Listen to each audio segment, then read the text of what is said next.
నువ్వేమని వాగ్దానం చేశావు? నీవు అనేక జనములకు అప్పిచ్చేదావు గాను అప్పు చేయమన్నావు. నన్ను ఎందుకు అప్పులు పాలు చేశావు? సరే నేనే చేసుకున్నాను అనుకో, మరి నువ్వు పిడికిలు విప్పు, కార్యాలు చెయ్యి, ద్వారాలు తెరు, సహాయం పంపు, కార్యాలు సఫలం చెయ్యి.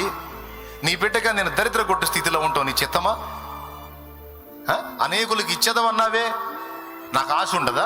10 మందికి సాయం చేయాలని ఆశ ఉండదా? నువ్వేమో అందరికీ సాయం చేస్తావు, సాయాలు చేసి నువ్వు ఆనందపడతావు. మరి నీ బిడ్డలుగా మాకు ఆనందం వద్దా? మా బతుకంతా ఎదుటి అడుక్కోవటం, ఎవరు సాయం చేస్తారని అడుక్కుంటాం, ఈ వేదనలో బతకటం నీకు ఇష్టమా? మేము నీ పిల్లలం కదా, నీకున్న ఆశ మాకు లేదా? ఇతరులకు హెల్ప్ చేయాలని మాకు ఉండదా?